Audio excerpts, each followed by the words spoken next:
આપણે એ બોલી સુધી જોયું. હવે કે આ બધી બોલીઓ છે અલગ અલગ હોય છે, તો અહીંયા પણ એવી રીતના સુરતની, વડોદરાની બધી સાઈડની બોલીઓ છે એ કેવી હોય છે? અલગ અલગ હોય છે. અને એનામાં પણ એના કેટલાક એવા તળપદા શબ્દો આપેલા હોય છે. જીભની કુતૂહલ પ્રિયતા અને છિદ્રાવેંસી પણ અદ્ભુત છે. દાંતના ખૂણે ખૂણામાં એ ફરી વળે છે. એક ઝીણી સરખી કરચ દાંતમાં ગમે ત્યાં સંતાઈને ભરાઈ બેઠી હોય તો તેને શોધી કાઢે ત્યારે જ એ જંપે છે. એ વિષયમાં પણ એ અબળા વર્ગ સાથે હરીફાઈમાં ઉતરી શકે એમ છે. એ કે એની સાથે પણ એ અબળા વર્ગની સાથે હરીફાઈમાં એ કે એ ઉતરી જાય છે. મોંમાં કાતરા પડ્યા હોય કે ચાંદી પડી હોય તો જીભ વારંવાર ત્યાં જ જવાની છે. જો આપણે કાંઈ પણ મોઢામાં ફોલ્લો થશે અથવા કાંઈ પણ દાંતમાં જરાક એવું સરખું કચરો ભરાઈ જશે ને તોય આપણા જીભને આપણે આમ ઈચ્છશું નહીં ને તો પણ જીભ વારંવાર ત્યાં ચાલી જશે. પછી મોઢામાં કાંઈ વાગી ગયું હશે, ચાંદા પડ્યા હશે અથવા દાઢ દુખતી હશે, દાંત દુખતો હશે, તો જ્યાં કાંઈ દુખાવો પેઇન હશે ત્યાં આપણી જીભ વારંવાર ફરવાની છે. કૂતરા વગેરે પ્રાણીની જીભમાં ઘા રૂઝવવાની શક્તિ છે. તેથી શરીર પર પડેલા ઘાને જીભ વડે ચાટ કરે છે. પણ ઉત્ક્રાંતિ ક્રમમાં આગળ વધતા મનુષ્યની જીભમાંથી ઘા રૂઝવવાની શક્તિ જતી રહી ને તેને સ્થાને ઘા પાડવાની ને પડેલા ઘા ચાટી વિશાળ અને ઊંડા બનાવવાની શક્તિ આવી છે. એ કે આવું બધું થયું અને ઘા ઊંડા બનાવવાની શક્તિ એ આના દ્વારા આવી ગઈ છે. બીજા પ્રાણીઓ કરતાં મનુષ્યનું શ્રેષ્ઠ તો જો પ્રાણીઓની વાત આવી એટલે બીજો કે પ્રાણીઓ છે ને તમે જોજો ગાય હશે, કૂતરા હશે, ભેંસ હશે, એ તો એક પોતાના બાળકને એટલે કે બચ્ચાને વાલ કરતા હશે ને તો પણ જીભ દ્વારા ચાટી અને એનો પ્રેમ કે વાલ દર્શાવતા હોય છે.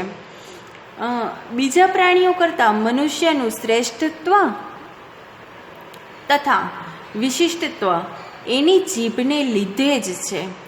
અન્ય પ્રાણીઓ કરતાં મનુષ્યનું મગજ વધારે બળવાન છે. બીજા બધા કરતાં તમે જોજો જેટલી પણ સજીવ સૃષ્ટિ છે બરોબર, એ બધી જ સજીવ સૃષ્ટિમાં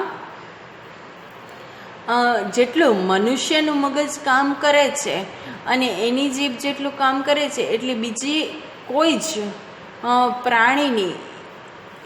પ્રાણીનું કોઈ પણ પ્રાણીનું મગજ કે જીભ છે એ કામ કરતી હોતી નથી અથવા એનામાં બુદ્ધિ વધારે હોય છે. એ વાત મનુષ્ય અને પ્રાણી બંનેના પરિચયમાં આવનાર કોઈથી પણ મનાય એવી નથી.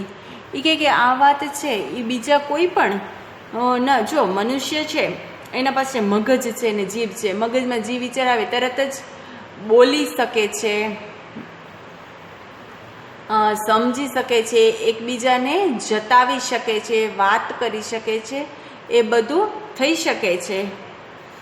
મનુષ્ય કરતાં આંખની બાબતમાં બિલાડી, હાથની બાબતમાં ગોરીલો અને નાકની બાબતમાં કૂતરો, પેટની બાબતમાં વરુ અને પગની બાબતમાં ગધેડો એ બળવાન હોય છે, એ જાણીતું છે. તેમજ બીજા જાનવરોની માફક અને શિંગડા અને પૂંછડી પણ હોતા નથી. બધા પ્રાણીઓમાં ખાસ કાંઈ ને કાંઈ શું હોય છે? વિશિષ્ટતા રહેલી હોય છે. એ પરથી સમજાય કે મનુષ્ય કરતાં જીભ સિવાયની બીજી ઇન્દ્રિયોના વિષયમાં અન્ય પ્રાણીઓ વધારે નસીબદાર છે. બીજા પ્રાણીઓમાં આપણામાં કે મગજ અને જીભ એ ઇન્દ્રિયો આપણે વધારે ભગવાને સતેજ અને બળવાન આપી છે. તો બધા જ પ્રાણીઓને કોઈને કોઈ ઇન્દ્રિય તો એવી વિશિષ્ટ આપી જ છે ભગવાને કે તો પ્રાણીઓ છે એનામાં આ સિવાય બીજી ઇન્દ્રિયો છે એ આપણા કરતાં વધારે જ સતેજ હોય છે. મનુષ્ય ખરેખરો વિકાસ જીભના વિષયમાં થયો છે. કીડી મકોડા વંદા આદિને જીભ હોતી જ નથી. સુખ દુઃખના ધ્વનિ પણ એનાથી કાઢી શકતા નથી. બિલાડી કૂતરા આદિ પશુઓને જીભ હોય છે, પણ તે માત્ર અમુક પ્રકારના ધ્વનિ કાઢી શકે છે. જો બધાને ભગવાને મુખ તો આપ્યું જ છે, જીભે આપી છે, પણ એ ધ્વનિ છે, એ અવાજ, ધ્વનિ એટલે કે અવાજ, એ અવાજ છે એ અમુક જ પ્રકારના કાઢી શકે છે. આપણી જેમ બધું જ એ બોલી શકતા નથી. જો એક જ ટાઈપનું એ બોલશે, એનામાં જ એની બધી જ ભાષા આવી જશે. જ્યારે મનુષ્ય છે એ તો નિત્ય નિત્ય નવું, આપણે જે ઈચ્છીએ, સારું ખરાબ જે ઈચ્છીએ એ આપણે બોલી શકીએ છીએ. આપણે ફિલિંગ્સ અન્યની સાથે શેર કરી શકીએ છીએ, બતાવી શકીએ છીએ, પણ અન્ય કોઈ પણ વ્યક્તિ છે એ એના માટે બતાવી શકતા નથી.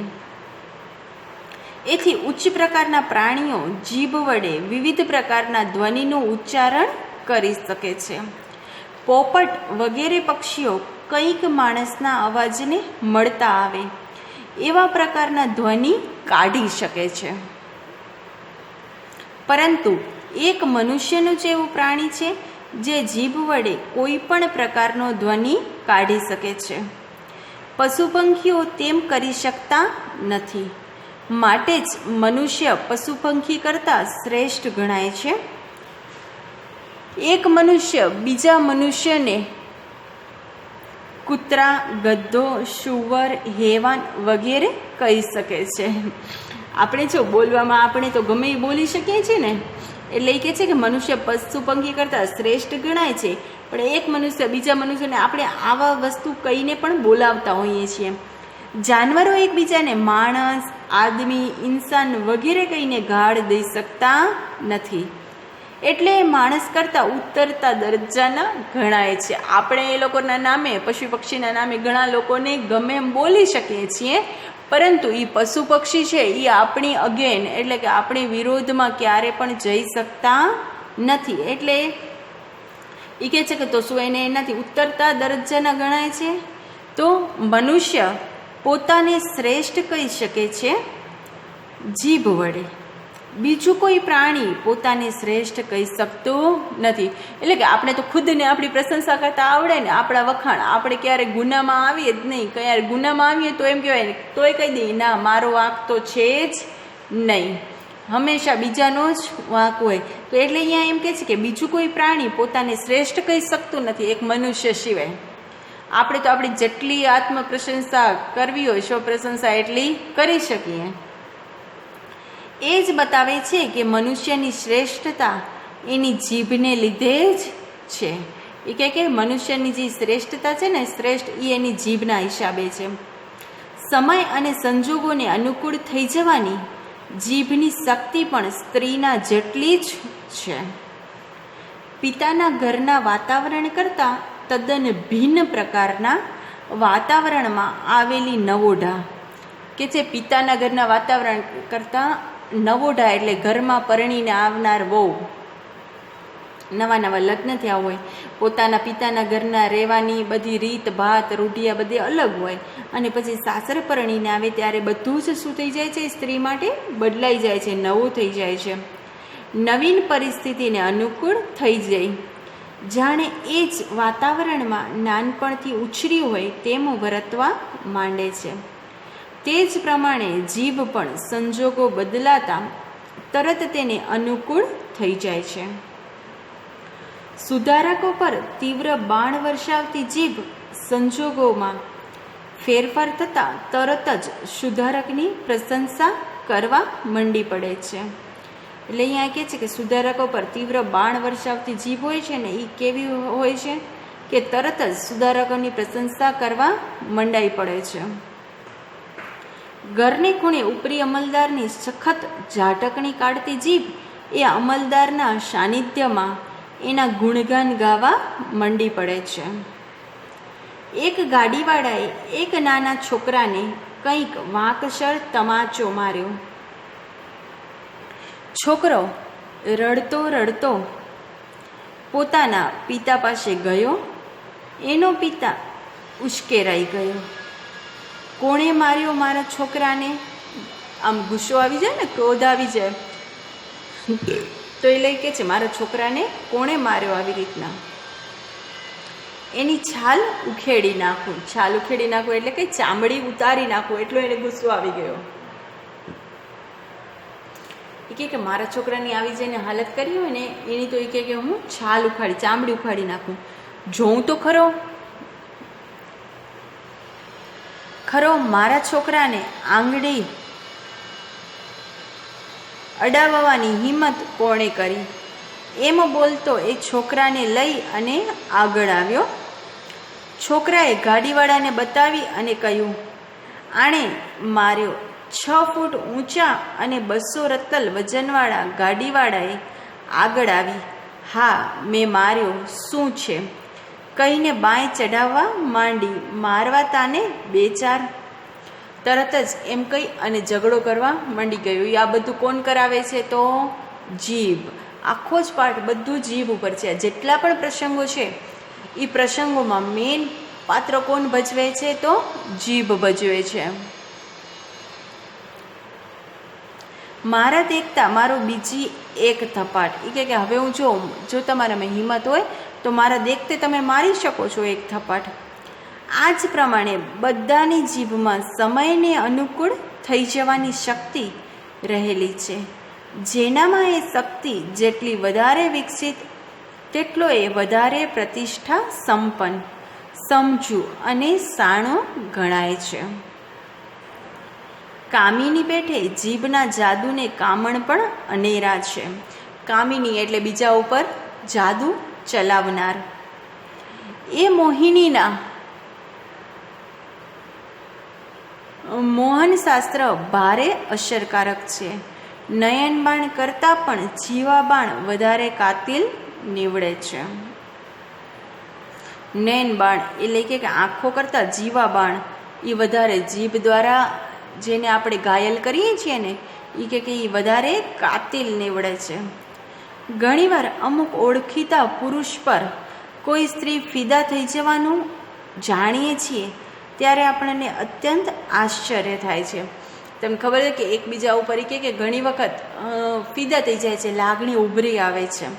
ત્યારે આપણે એકવાર સાંભળીએ ત્યારે આશ્ચર્ય આપણે લાગે છે કે આવું કેમ થયું હશે, એવું એનામાં છે શું. એ કે આવું શું કામ થયું હશે, એવું તે શું છે એનામાં. નથી રંગ, નથી રૂપ, નથી મર્દાનગી, નથી પૈસા, નથી પ્રતિષ્ઠા.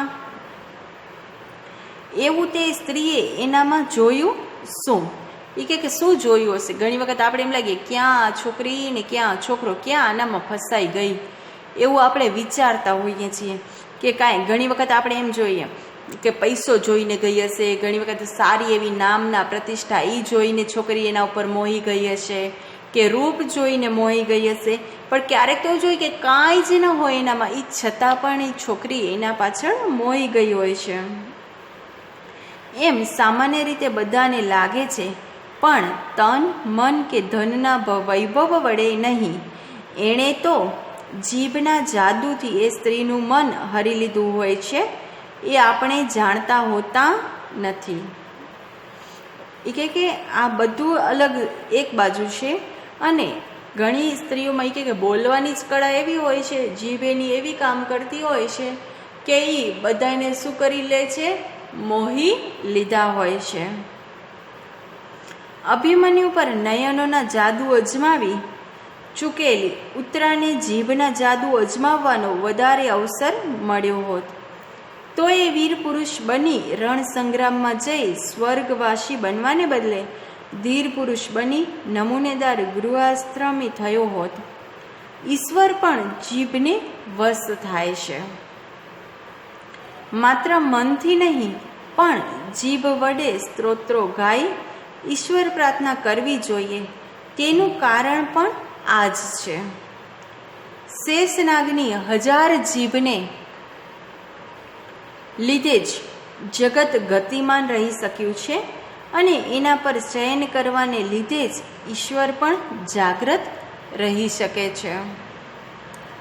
જેમ દેશ દેશની જીભો વિશિષ્ટ પ્રકારની હોય છે, તેમ ભિન્ન ભિન્ન વ્યક્તિની જીભની ખાસિયત પણ જુદી જુદી જાતની હોય છે. કેટલીક જીભો શ્રોતાના કાનની ઉપાસક હોય છે. આખો વખત સાંભળનારના કાનમાં એ ઘૂમ્યા કરે છે. કેટલીક જીભો આત્મપ્રશંસાની હેલીમાં પોતાને અને સાંભળનારને ડૂબાડી દે છે.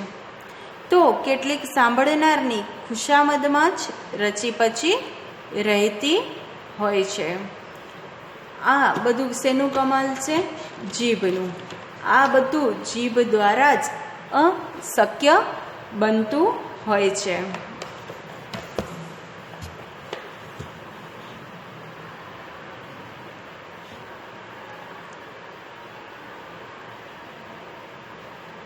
વિદ્યાર્થીઓ, આપણે આજે આ 10મો પાઠ આટલું જોઈએ છીએ આ વિડીયોમાં. હવે થોડોક 1 પેજ જેટલો બાકી છે.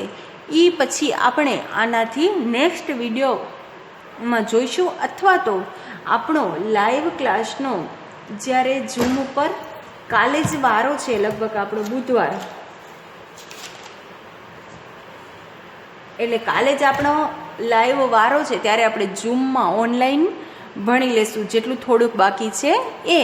અને બીજા સ્વાધ્યાય વિશે એ પણ આપણે કાલે ઝૂમમાં ઓનલાઈન આપણે ચર્ચા કરીશું. જય શ્રી સ્વામિનારાયણ.